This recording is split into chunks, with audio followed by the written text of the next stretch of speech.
Hello friends, welcome to pharma phenomena. हमारी medicinal chemistry चल रही थी। आज हम मेडिसिनल केमिस्ट्री में ये हमारा लेक्चर नंबर 4 है।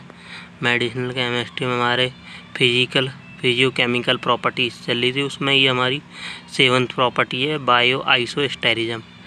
तो सबसे पहले जानते हैं बायो आइसोस्टेरिज्म क्या होता है। ये मोस्ट इम्पोर्टेंट प्रॉपर्टी है physicochemical in relation to biological action. क्या रोल है इसका बायो आइसोस्टेरिज्म का हमारे फिजियोकेमिकल और बायोलॉजिकल रोल में। ठीक है, तो सबसे पहले जानते हैं हम आइसोमर्स क्या होते हैं। आइसोस्टर या आइसोमर्स। तो isosteres these are those chemical compound which have same electron configuration, physical and chemical property वो भी सेम रहेंगी उनकी। तो इस सब को हम क्या कहते हैं, आइसोस्टर कहते हैं। और इन जो आइसोस्टर फॉर्म करते हैं उन्हें हम आइसोस्टेरिज्म कहते हैं। ठीक है, तो बायोस्टेरिज्म भी सेम ही होता है, बस उसमें क्या होती है, उसकी बायोलॉजिकल एक्टिविटी भी सेम होती है। जैसे आइसोस्टर में उसकी इलेक्ट्रॉन कॉन्फ़िगरेशन सेम रहेगा, physical and chemical property same रहेगी। जैसे ये कार्बन है, ऑक्सीजन है, CO है, कोबाल्ट। इस कार्बन के पास कितनी बॉन्डिंग बना सकता है कार्बन हमारा, 4 बॉन्डिंग है, और ऑक्सीजन 2 बॉन्डिंग इक्वल टू 6। ऐसे ही यहाँ पे हमारा नाइट्रोजन है, N2 कितनी बॉन्डिंग बना सकता है अपने पास, 3 बॉन्डिंग। और N2 है तो 2 N होंगे, तो 3 3 6 बॉन्डिंग। मतलब सेम उसकी फिजिकल, तो इनकी same physical and chemical property भी होगी और इलेक्ट्रॉन कन्फिगरेशन भी सेम है इनका। तो इन्हें हम क्या कहते हैं, आइसोस्टेरिज्म। अब बायो आइसोस्टेरिज्म क्या कहलाता है। बायो आइसो मतलब इसकी बायोलॉजिकल प्रॉपर्टी भी या बायोलॉजिकल एक्टिविटी भी सेम रहेगी। तो bio isosteres are those compound which have same electronic distribution, जो हम पहले जान चुके हैं, similar physical and chemical properties with similar biological activity. मतलब इसमें यही सेम था कि उसमें फिजिकल एंड केमिकल प्रॉपर्टी और सेम इलेक्ट्रॉन डिस्ट्रीब्यूशन, और इसमें क्या है, हमारी बायोलॉजिकल एक्टिविटी भी सेम रहेगी इसमें।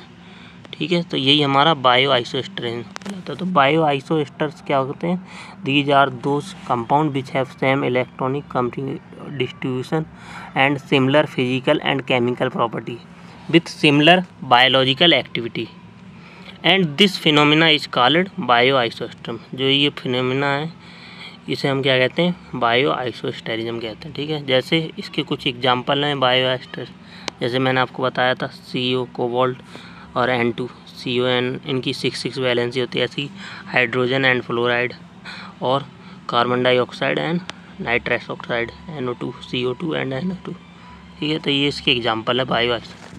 अब टाइप्स ऑफ बायो आइसोस्टर्स कितने टाइप के होते हैं, तो बायो आइसोस्टर्स 2 टाइप के होते हैं, क्लासिकल और यूनिवैलेंट। क्लासिकल या नॉन क्लासिकल 2 टाइप के होते हैं ये हमारे।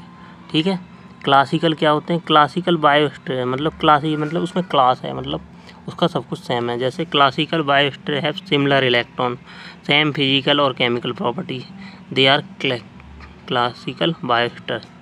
मतलब जिनके पास क्लासिकल बायोस्टर वो होते हैं जिनके पास सिमिलर इलेक्ट्रॉन और same physical and chemical properties होती हैं, ऐसे कंपाउंड, वो हमारे क्लासिकल बायोस्टर कहलाते हैं। तो इसमें भी हमारे कई टाइप के होते हैं क्लासिकल बायोस्टर। तो इसमें मेनली हमने 5 टाइप देखे हैं। तो फर्स्ट टाइप है इसका यूनिवैलेंट। तो यूनिवैलेंट बायोस्टर मतलब मोनोमोलिकुलर या मोनोवैलेंट एटम, मतलब जिसके पास एक ही बाइंडिंग साइट हो, ये एक ही जगह अपने इलेक्ट्रॉन बाइंड कर सकता है। जैसे क्लोरीन हो गया, ब्रोमीन हो गया, फ्लोरीन हो गया, हाइड्रोजन हो गया और मिथाइल हो गया CH3। और बाईवैलेंट एटम मतलब दो तरफ बॉन्ड बना सकता है बाईवैलेंट एटम। तो जैसे कार्बन डबल बॉन्ड सल्फर, ऐसे ही carbon double bond oxygen, carbon double bond NH amine. और ट्राईवैलेंट एटम जो ट्रिपल बॉन्ड बनाते हों, तो 3 तरफ bond CH double bond single bond. ऐसे ही nitrogen double bond single bond और phosphorus double bond single bond. और ऐसे ही टेट्रावैलेंट मतलब जो 4 बॉन्ड बनाते हैं, जैसे हमारा नाइट्रोजन है जिस पर पॉजिटिव चार्ज है, ऐसे ही कार्बन है, कार्बन डबल बॉन्ड कार्बन और फॉस्फोरस डबल बॉन्ड फॉस्फोरस, मतलब सेम है। इनमें आप कुछ नहीं लिखना है, खाली बॉन्ड बता देना है। बाईवैलेंट में डबल बॉन्ड, ट्राईवैलेंट में ट्रिपल बॉन्ड बना देना है, और टेट्रावैलेंट में 4 बॉन्ड। ठीक है, 4 तरफ बॉन्ड बना रहा हो। और रिंग इक्विवेलेंट में मतलब रिंग टाइप में बॉन्ड बना रहा हो, जैसे ये, जैसे बेंजीन होगी, पायरिडीन हो गई, थायोफेन हो गई, फ्यूरेन हो गया। अब इसके बाद ये तो हो गया हमारे किसके, क्लासिकल बायोएस्टर्स के टाइप। अब इसके बाद आता है हमारा सेकंड, नॉन क्लासिकल बायोएस्टर। तो ये क्या होते हैं, मतलब नॉन क्लासिकल, क्लासिकल के पास सिमिलर इलेक्ट्रॉन कॉन्फ़िगरेशन और similar physical and chemical property थी। अब इसके पास क्या है, they have do not have same number of atom as replacement but have same property as and biological activities. मतलब इसके पास सेम प्रॉपर्टीज़ है, फिजिकल एंड केमिकल प्रॉपर्टी, और सेम बायोलॉजिकल एक्टिविटी, बट इसके पास जो इलेक्ट्रॉन कॉन्फ़िगरेशन है वो अलग है। मतलब इसमें क्या हुआ है आप ये समझिए, जैसे ये आइसोप्रोटेनॉल था और उसे सॉर्टेनॉल कर दिया। कैसे, यहाँ पे ये जो आइसोप्रोटेनॉल है ये इतना हमारा क्या है, ये आइसोप्रोटेनॉल है। ठीक है, अब इसमें क्या किया हमने, ये OH को रिप्लेस करके यहाँ पे हमने बड़ा सा ग्रुप जोड़ दिया है। OH को रिप्लेस करके हमने ये ग्रुप यहाँ पे जोड़ दिया है। ठीक है, तो अलग ये भी सेम रिंग है, ये जो रिंग है हमारी ये बिल्कुल इसी के साथ तरह ही है ये रिंग। इसमें बस हमने यहाँ पे क्या किया, ये ग्रुप जोड़ दिया है NH, इस OH को रिप्लेस करके, इस OH को रिप्लेस करके हमने ये ग्रुप यहाँ पे लगा दिया है बस। तो ये क्या हो गए, ये हमारे बोथ आर ब्रोंचोडाइलेटर और वेजोडाइलेटर होते हैं, हमारे जो आइसोप्रोटेनॉल है और सॉर्टेनॉल है। तो ये तो हो गए नॉन क्लासिकल बायोएस्टर्स और क्लासिकल बायोएस्टर्स। और बायोएस्टर्स क्या हैं, जिनकी फिजिकल केमिकल प्रॉपर्टी और इलेक्ट्रॉन कॉन्फ़िगरेशन और सिमिलर बायोलॉजिकल एक्टिविटी हो, वो हमारे बायोएस्टरिज्म कहलाते हैं। ठीक है, तो इनके example carbon, cobalt and nitrogen और hydrogen fluoride and carbon dioxide and nitride oxide.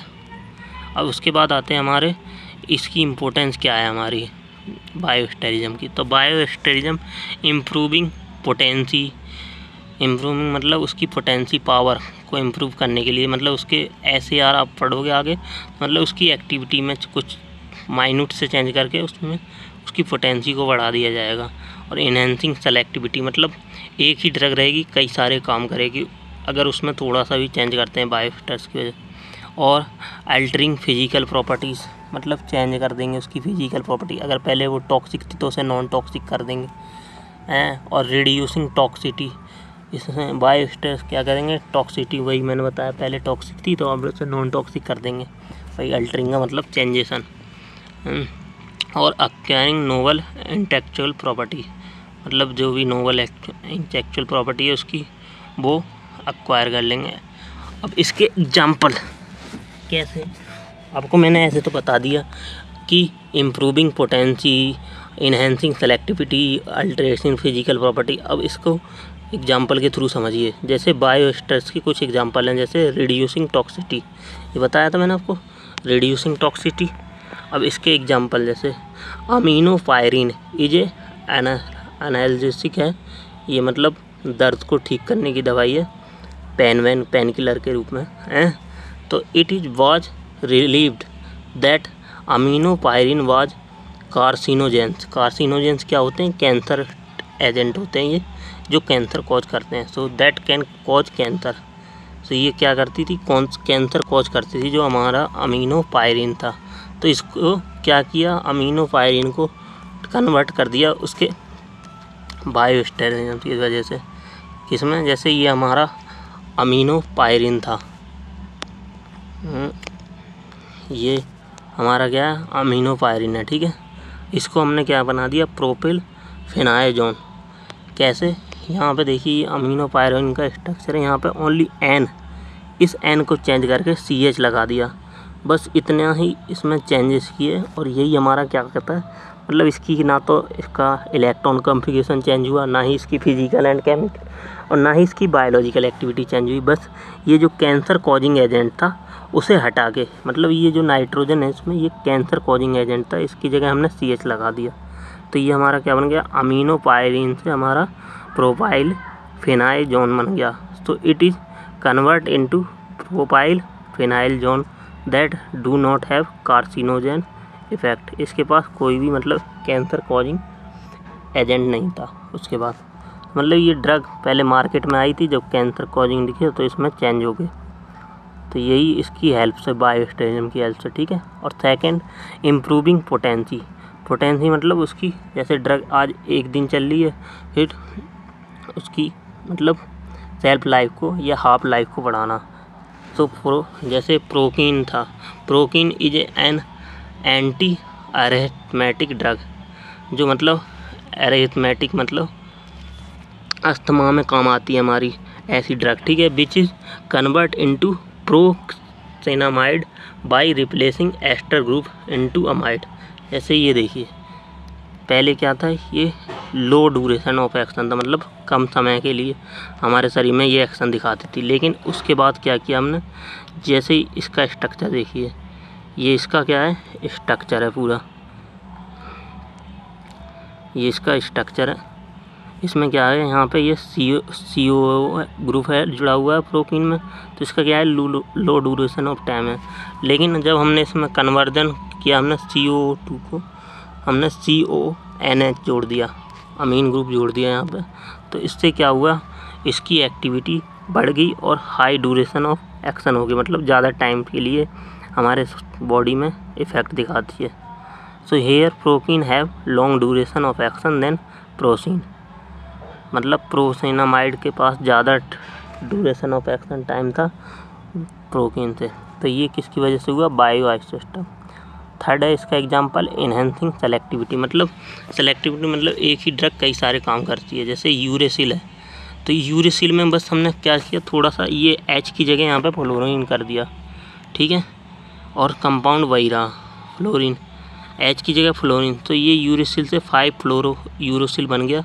तो ये जो फ्लोरो यूरेसिल होता है, ये यूज होता है ट्रीटमेंट, कैंसर के ट्रीटमेंट में। और यूरोसिल कहाँ, हमारे DNA के फॉर्मेशन में यूज होता है। तो मतलब एक ही ड्रग कई सारे काम करने लगी। तो ये आज हमारा बायो आइसोस्टेरिज्म कंप्लीट हुआ। इसके बाद हम पढ़ेंगे अपना लास्ट टॉपिक है इसका, फिजिकल एंड केमिकल प्रॉपर्टीज़ का, ऑप्टिकल एंड जियोमेट्रिकल आइसोमेरिज्म, ठीक है। तो ये हम नेक्स्ट लेक्चर में पढ़ेंगे। Thank you.